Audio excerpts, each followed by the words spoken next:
Hello, how you doing? I'm Craig Parkinson. You are listening to the Two Shot Podcast. Sit yourself down, pop the kettle on. We're going to have a nice old chat. Who's it with this week? I'm going to tell you right now.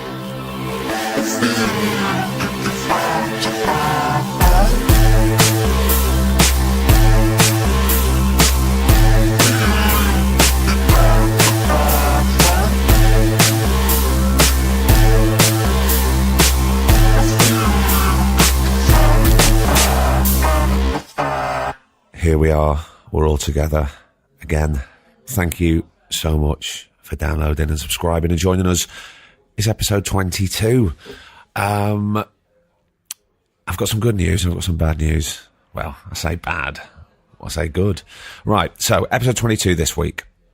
We know it's near Christmas, so next week we're going to put out episode 23, right? The week after, look, we're all going to be filling ourselves with turkey and mince pies. Well, let's just have a break for a week. You know what? We're going to miss you, but let's just have a break. Fill your boots with your food. The following week, there is going to be an episode. It's going to be the best of the Two Shot Podcast 2017. Now, this is where you come in. You've only got a couple of weeks left. Email your favourite little sections of your favourite episodes. Just look where you, on your phone, you know, you've got your podcast there, little timeline. If it's 21 minutes and 8 seconds, put that in. Say, Griff, Craig, we love from 21:18 to 32:14. So we know where we can do it. We can cut it out and we can say, this is your favourite bit on the podcast. We're going to mash it all together and it's going to be a bumper. It will probably be, well, it'll be well over an hour, let's just say.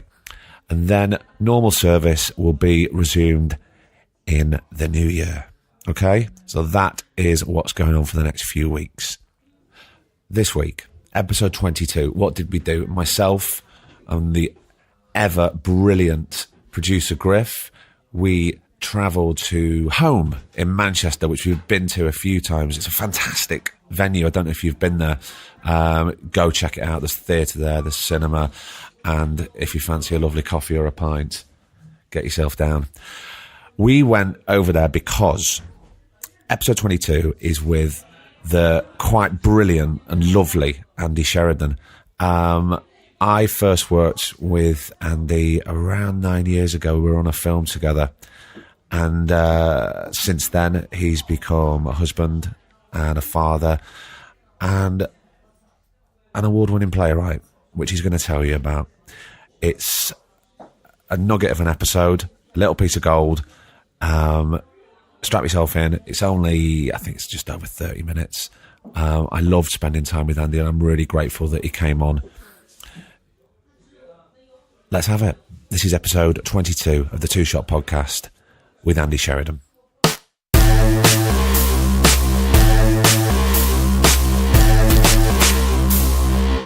Is this the first leg? Is this the start of the tour? This is, yeah.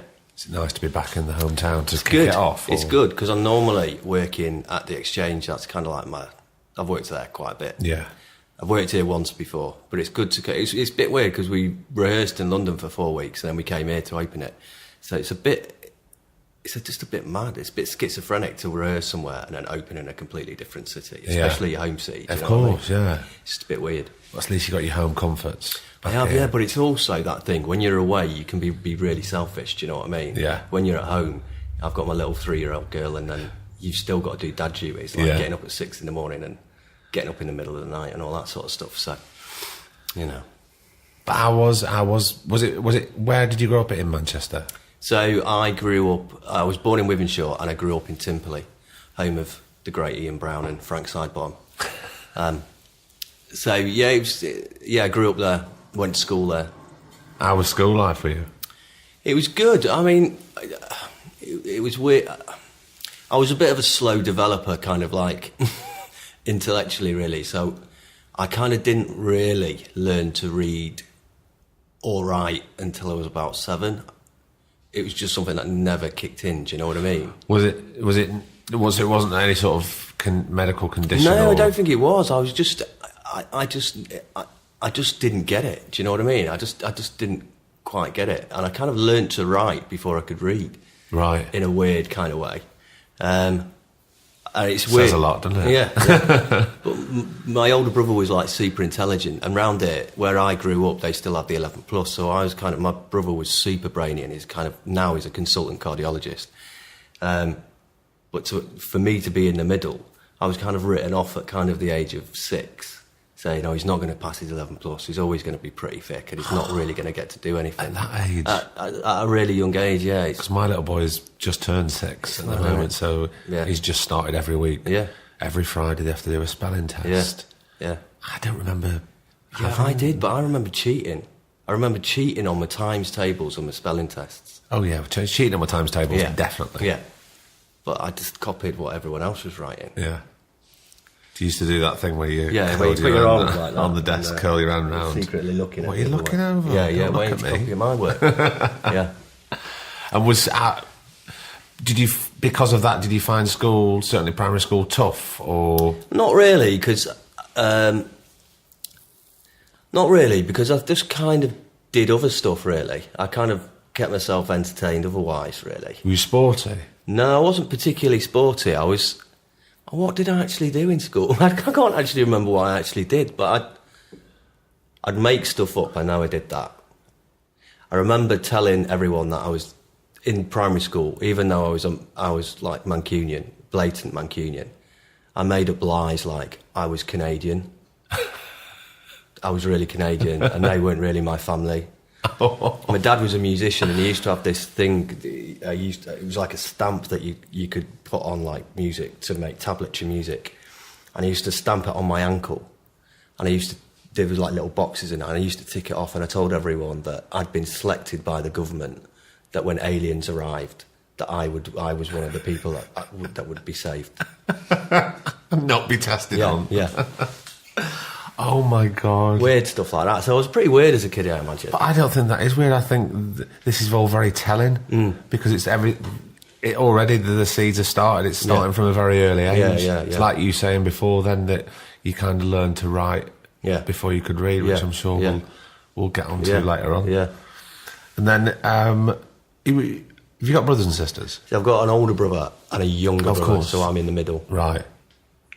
So they're quite highly academic. My older brother's a consultant cardiologist, and my younger brother's a civil engineer, and I'm like the kind of sort of arty one in the middle. What did your parents do?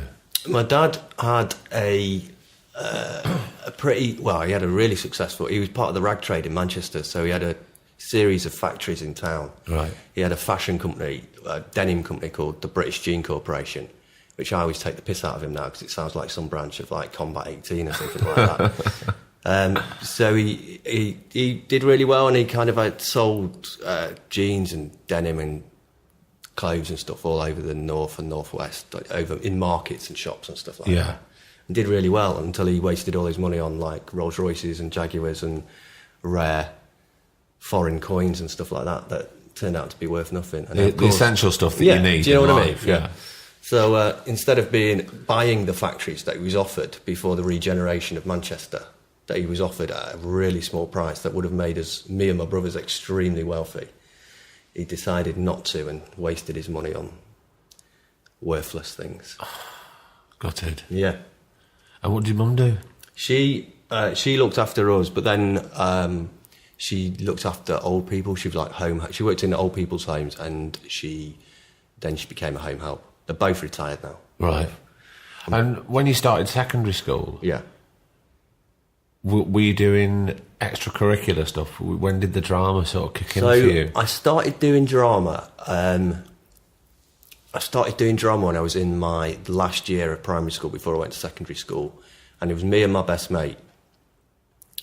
And a drama group had opened up, and the only reason we went there was because we were the only two lads, and there was about 20 girls, and they were all the fit girls. Do you know what I mean? It's so funny. This has come up again. When you're a young lad, you go, "Oh, it's the opposite sex, and what they're all doing the drama. I should be doing the drama." No, they're all the kind of really fit girls. Do you know what I mean? Yeah.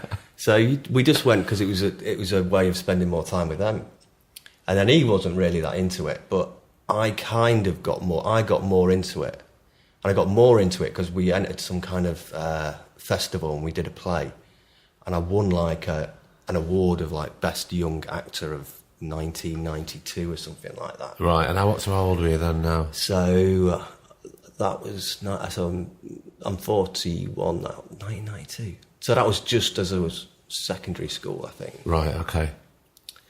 And at that point, I always remember that I thought I wouldn't mind going into TV or theatre or something like that, but I'd maybe do behind the scenes and all that sort of stuff. And my older brother, who has always been kind of his head screwed on, he said, "Andy, maybe you're barking up the wrong tree there. Maybe you should follow this way, go down that path of kind of doing something that you are genuinely good at."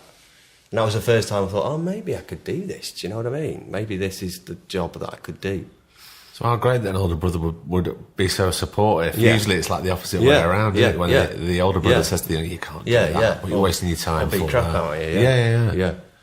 And did you ever get involved?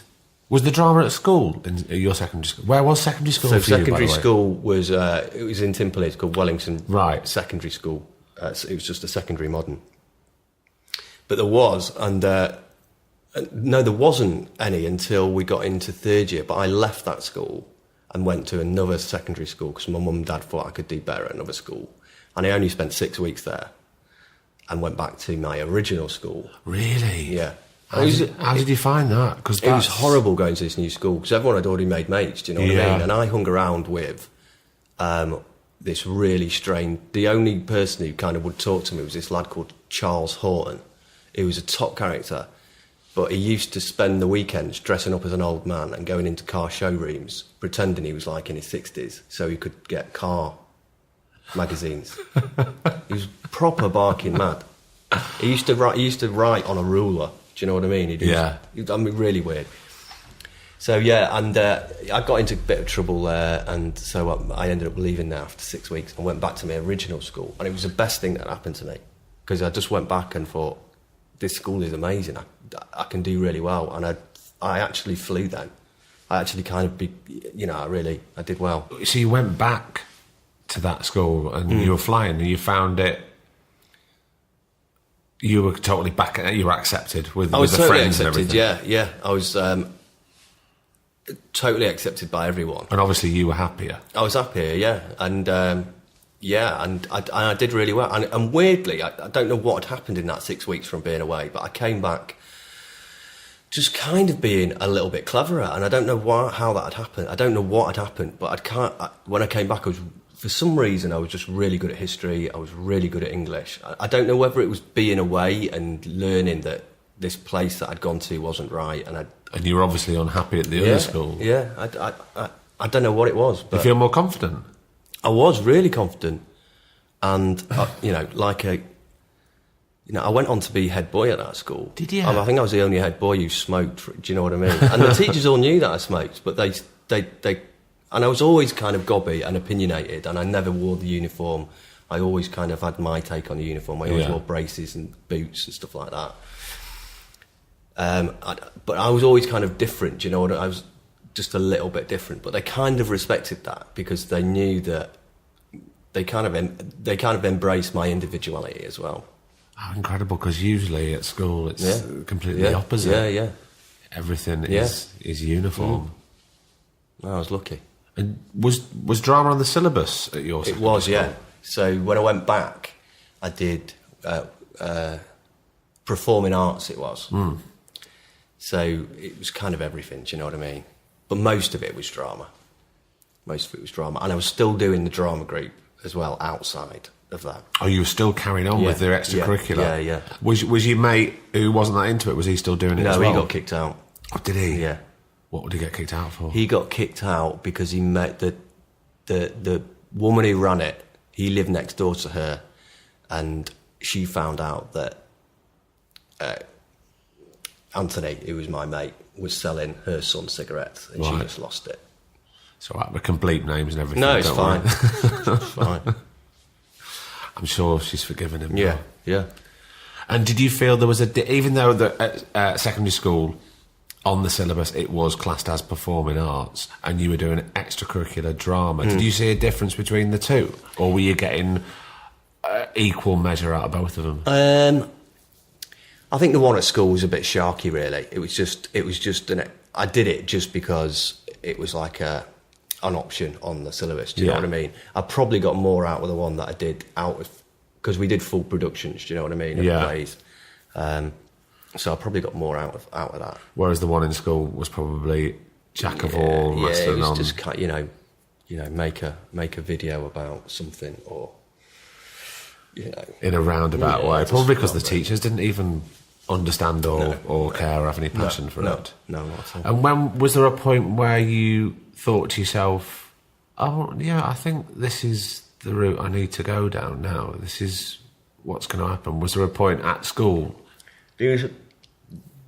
I think that the biggest point was there was this play at the Contact where it was kind of like a youth theatre in Manchester, and they did like a summer production, all of like young people, about talking monkeys or something. Right. And I auditioned for it and I got on, and you spent the whole summer doing. It was like drama. Looking back, it was like drama school. You're doing voice and movement. And, wow. For the whole summer. The whole summer. And how old were you then when you did that? So I was 15 then. And was this something that obviously you had to audition for it, but you didn't have to pay anything? No, you didn't have to pay anything. No. So who funded that then? It must have been something, because Contact it used to have lots of. I think their funding all came from the council and stuff like that. But it's nice because you're working with like professional directors and choreographers, and the guy that came in to teach you how to be a monkey was actually the main guy who was the monkey in Greystoke or something like that. I mean, it was incredible. Was it all young folk, or was it anybody could? I think the age group, the age range ranged from, I think there was like 8 and maybe about 8, and there were people at university. So I was kind of mixing with a massive, broad spectrum of people. And it's weirdly, I met Rebecca Callard on that job. Right. And we started going out. We went out with each other on that job. During the summer? During the summer romance? Yeah, summer romance. Wow. To the extent that when I met her years later, she didn't even remember it. No! I always remembered it, do you know what I mean? Yeah, of course. She was like, no, I can't remember you. I think she did. She's just been cool. What a summer, though. Yeah, it was great. And what a brilliant thing. Yeah, it was really good. And did you feel at the end of the summer, yeah, we're on. I think we should. I think so. Yeah, it was just one of those. Yeah, and then I went and did A-levels, and then. So you were still cracking on academically. Yeah, I was still rubbish. I just blagged my way through it. Do you know what I mean? I think when I went to do my A-levels, my main goal was I'm going to get to drama school. I want to move out of Manchester. I want to move to London, and I want to go to drama school. So then, what happened after A-levels? That's what I did. Where did you go? I went to Rose Bruford. Right. I was just really young lad. I mean, I was really young. Did you go at 18? Yeah. Yeah, so right on the acceptance level. Just 18. How did you find it though? Because obviously you have your preconceptions of what it's going to be like. Yeah, it was good. I mean, when people ask me about drama school now, I spent 3 years kind of continually questioning, because the first year they kind of told you was shit. Do you know what I mean? And the second year you kind of question, well, if I'm shit, why am I here? And then the third year you go, well, I can't be that shit, or else they wouldn't have ever let me in. I'll do a bit of what I did before I got in. Do you know what I mean? Yeah. And it was good. I mean, there was some good tutors. It was very political.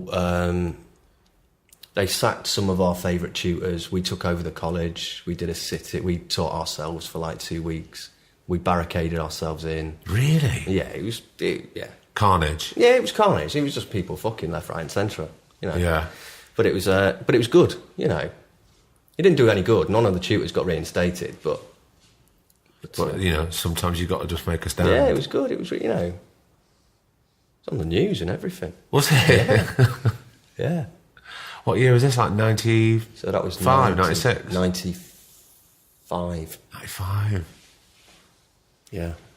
And when you came out of that third year, and I suppose looking back on it now, because you'll be this is your 20th year, isn't it?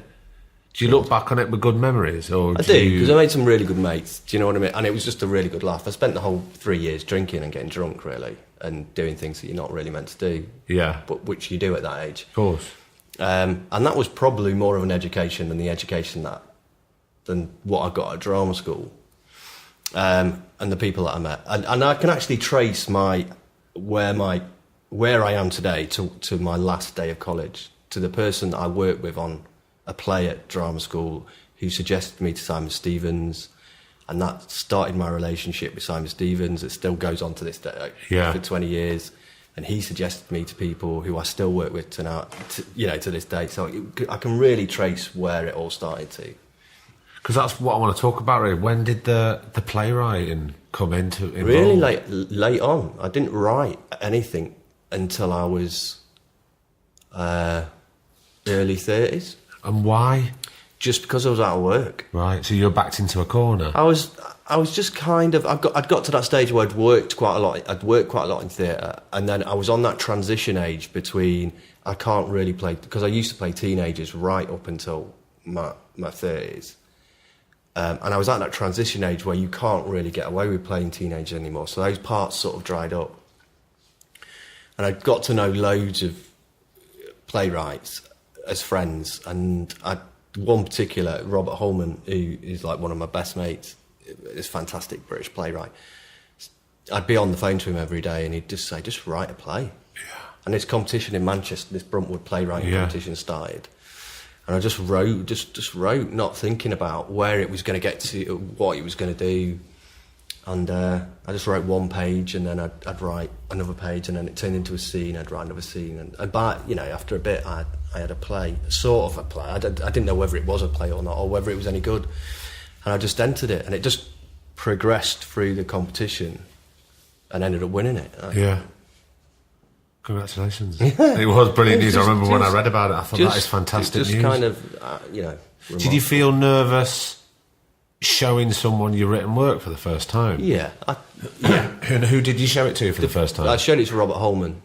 Whenever I write anything, he reads the first copy of anything I write, just because he's like, he'll tell me whether it's rubbish or not, and I'll believe him, or whether it's good, I'll believe him. Yeah. Showed it to him, and I think you're really naked when you've written something, because it's I think if the first thing you ever write is really raw and really, it's just blood and guts from you, really. And I think that's, you're just laid bare to it. And was there a point where you felt a need to write another play? I did. I wrote another play straight away. Was it because you wanted to? Yeah. Just because I still like it. I still think it's a bit... I still don't know whether it's a bit of luck. I don't know if I'm going to run out of stuff to write about. I don't know whether... Do you know what I mean? I don't know if I've just written a few plays and that's just by chance, or whether... I don't know. It's always a little bit of a test. Do you never feel that the playwriting is overtaking the passion for acting, or vice versa? No, I always feel when I'm writing, I always want to act, and when I act, I always want to write. Right. I can't be pleased. Do you know what I mean? Yeah. But I think both of them informed the other. I think I'm a better writer because I've acted. Definitely. Right. Do you judge other people's plays? I don't want to say more harshly, but I can't really think of anything else to say. When you're reading somebody else's work, because you are a playwright and an actor now.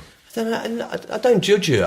Sometimes I look at them and go, I write what I think actors will really want to do. Yeah. Do you know what I mean? So I try and make every part, not every part can be a main part, but I try and write dialogue and action and story and plot that I'd find interesting as an actor, and hopefully other actors would find interesting. Yeah.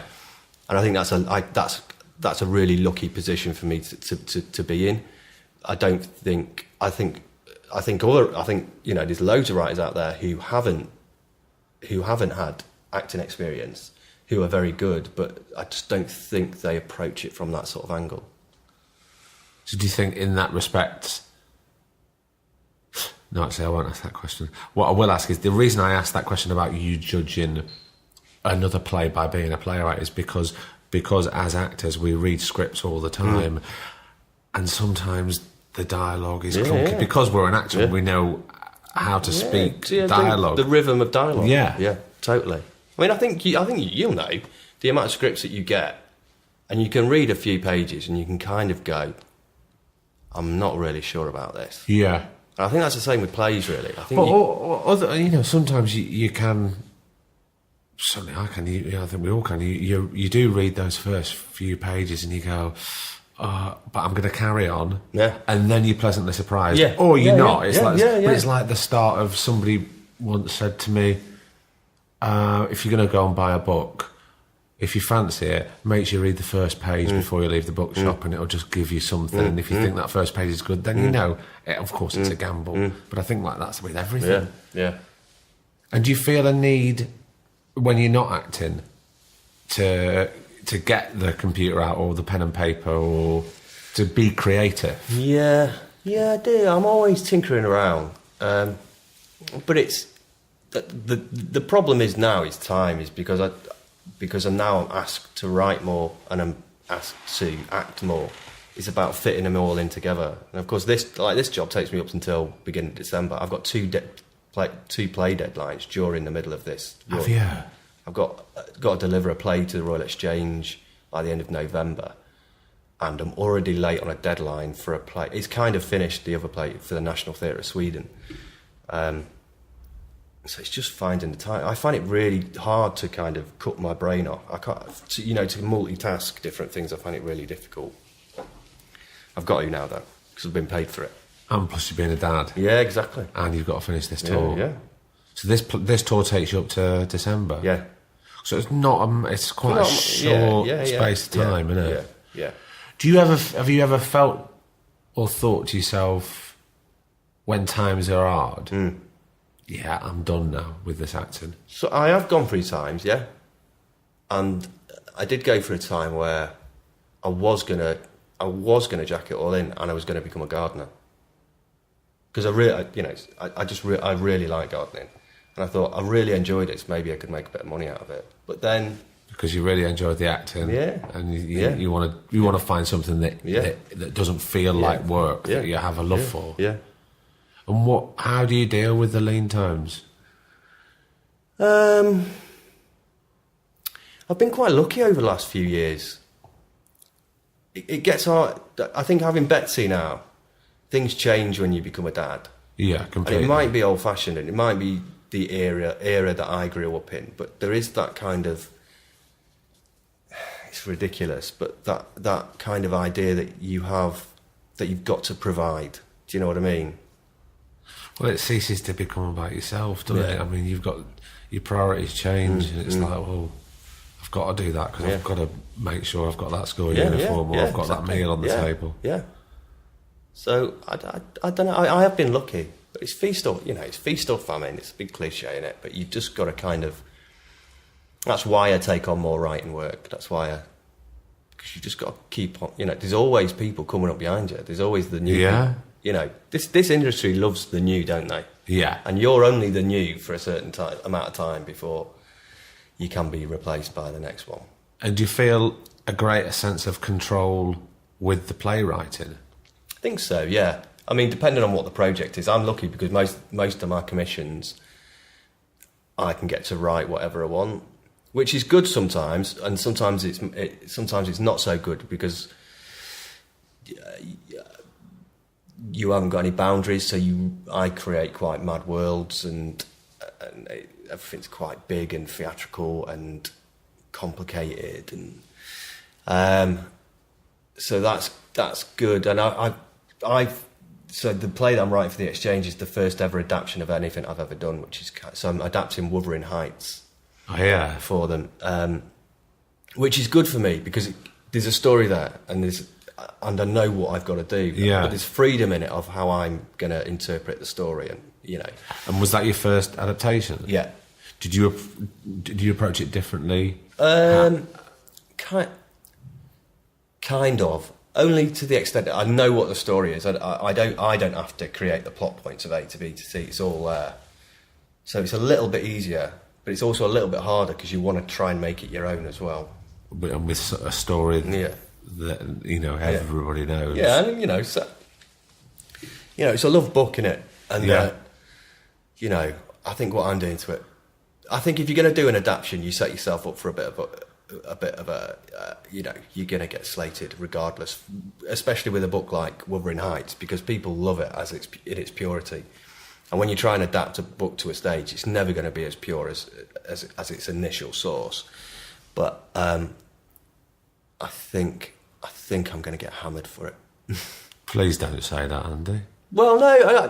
But the thing is, with anything like that, when books are adapted for the screen, they set themselves up for a hammering. But sometimes if the choices are bold... Yeah. Sometimes you go, well, do you know what? It wasn't to my taste, but I can't knock it because they went out and did it balls out. I don't.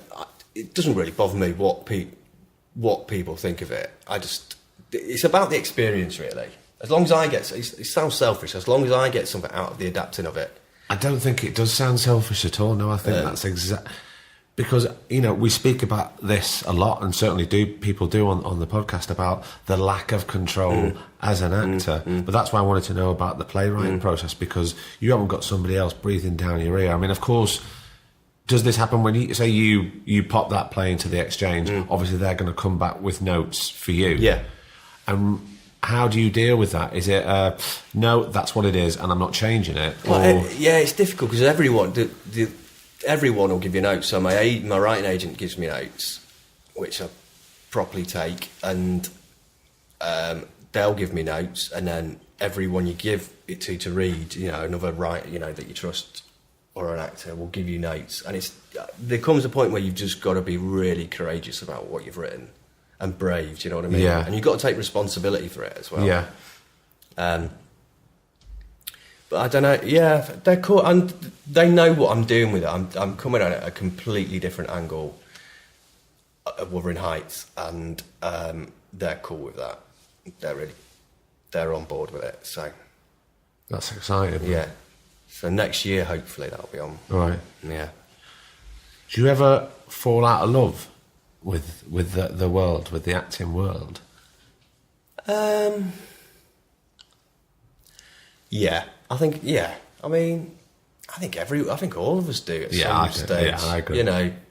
It's not a fair world. It's not. It isn't a fair industry. The best people don't always work all the time. But that's just what it is. Yeah. It's just, I suppose it's about acceptance of what it is. Yeah. And if you get to know that it's that. I just don't care that much anymore. I used to really care. It's interesting being in this dressing room, because there's three young actors. I used to be the young actor in a company like this. Yeah. I'm not anymore. And there's three other young actors who are really very good, but they're totally driven and ambitious and know everything about the business and know every agent, who's on that agent's books, who that agent's assistant is, casting directors, what they're casting, producers, everything. I don't know some of the names they're coming out with. I should know them. I've been doing it for like 20 years. It's just incredible. It's just... And I suppose you have to be like that now. Or you could not care as much. Well... Sometimes you've got to let yourself off the hook. Yeah. You can't control it, can you? No. I think that's the biggest thing I've probably learned, is that worrying about where your next job's coming from isn't going to get you anywhere. It's just going to make you more tired and more stressed out. And, it's just pointless. You can't control the business at all until you start writing, and you can control it a little bit then. Andy, thanks so much for coming on the podcast. That's a perfect time to leave it. Cheers, buddy. No worries. And there we go. Episode 22 with the brilliant Andy Sheridan is done. I hope you enjoyed it. I'm so chuffed that Andy found time for us and let us into his dressing room when he was on tour. And we had a good natter. I'm thrilled for him about his playwriting. He's really inspiring. I hope you enjoyed the episode. Thanks so much for tuning in. And next week's episode, well, all I can tell you is that there is a link between Andy's episode and episode 23. Yeah? You'll want to tune in. It's another belter. And if you want to know who the guest will be, then you will find out on social media. If you're not following us on social media, then why not? It's where we give you all the updates of what is going on. We are at 2ShotPod on Twitter, Facebook, Instagram. If you want to email us, which you know you want to, we love hearing from you. And also remember, let us know about the best bit of your favourite episodes, and we will give you a shout out on the best of episode when it airs in January. Email us at 2shotpod@gmail.com. That's 2shotpod@gmail.com. We love hearing from you every week. We're really grateful for the support that you've all given us. We're not sponsored. We're not part of any sort of larger network.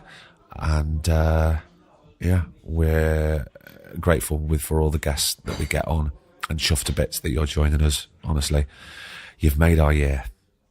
Until next week, I've been Craig Parkinson. He's been producer Griff, and this has been the 2Shot Podcast. You take care. Thanks a lot.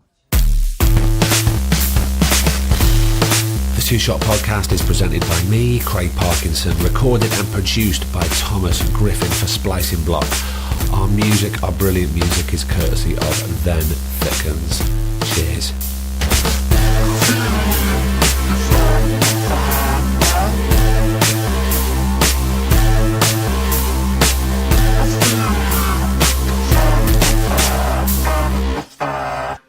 This week's episode of the 2Shot Podcast. Well, we're not sponsored, we're not part of any larger network, but we are supported this week by hooliganartdealer.com.